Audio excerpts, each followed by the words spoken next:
Okay, I'm just going to make a quick video, just a couple minutes long, just to kind of give you some tips in how to find an opinion columnist as opposed to a news columnist. Okay, so first of all, obviously, you want to go to some sort of news outlet, news site. So for this example, I'm just going to be here at the New York Times website. Now, on the main page, or if I follow any of these tabs, I'm going to get news stories.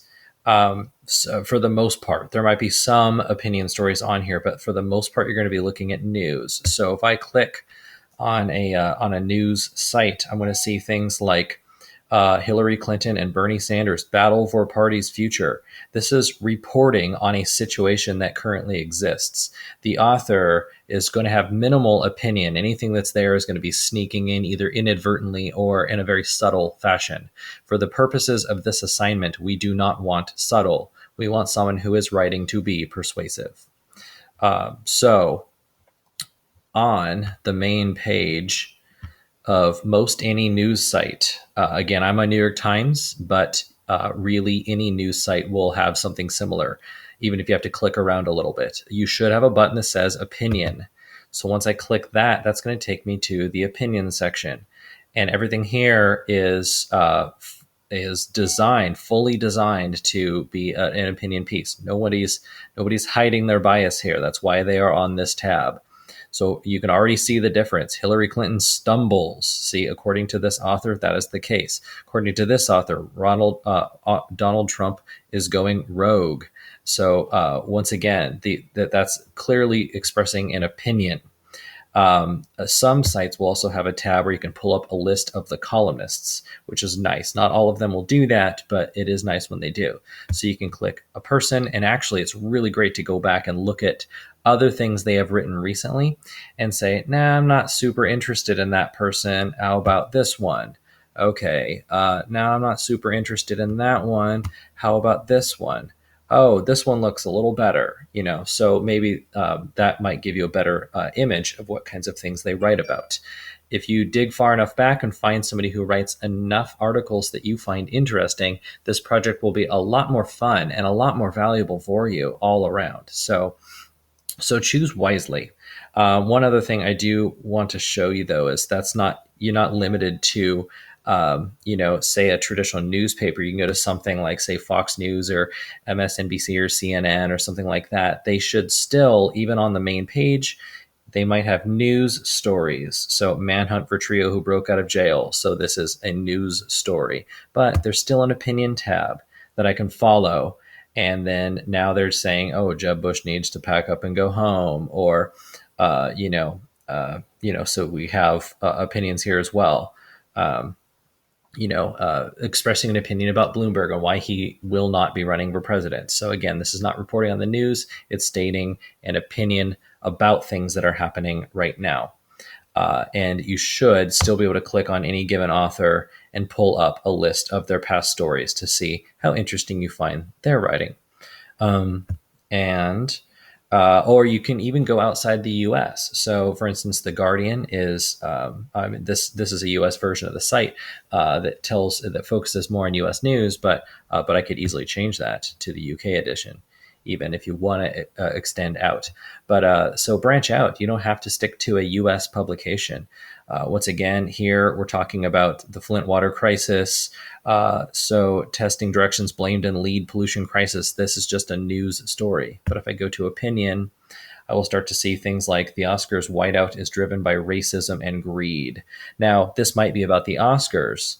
And I did say that I do not want you to choose an entertainment oriented writer. However, although this is about the Oscars, which is related to Hollywood and entertainment, this is talking about social issues, about racism. So this article would be fine.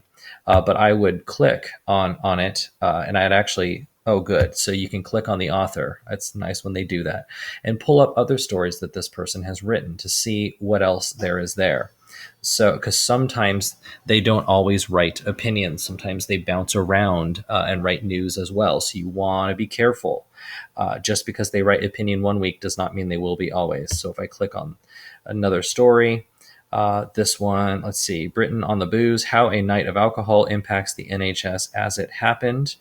And this is talking about how it affects different departments, ambulance services. So it looks like, based on the URL up at the top, it's not under opinion, it's under society. So that is making me lean in the direction of thinking this is designed to be more of a news story. Let's see what it had on that Oscars story. This one is under, oh yeah, see up in the URL, it says comment is free. So this is labeled as a commentary story. So you do want to be careful. Let's see here. Women are overcharged every day. Imagine if that happened to men. This is clearly an opinion story. If I click on the author's name to see her other stories, just kind of scroll back a little bit.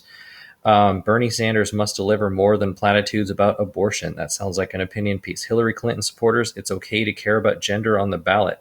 Okay, so that's 3 in a row that are opinion oriented. So this author seems like she would work.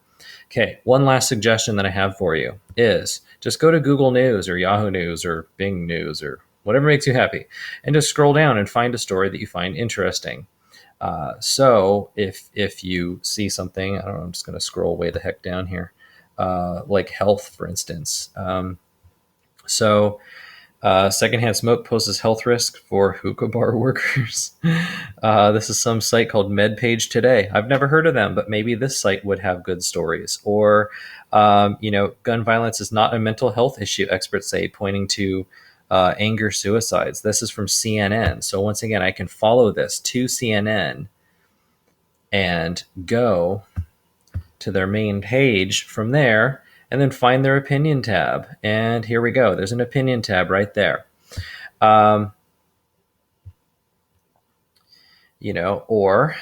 let's find one on science even. Science from Washington Post. So this is about global warming. And this one is a news story because recent record temperature years extremely unlikely without global warming, scientists say, but the author doesn't appear to be sharing an overt opinion. I'd have to read it to be certain, but this looks like a news story, particularly since up in the URL it says news. But I can click on this opinion tab and navigate over there. And so maybe I wouldn't have thought of going to the Washington Post, but going to Google News kind of gave me the idea. So, and then from here I can scroll through and find something that I find interesting.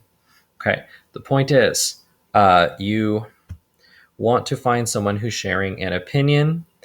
If the title itself doesn't give it away, usually another last trick that I will sometimes fall back on is just to scroll down to the bottom of the story.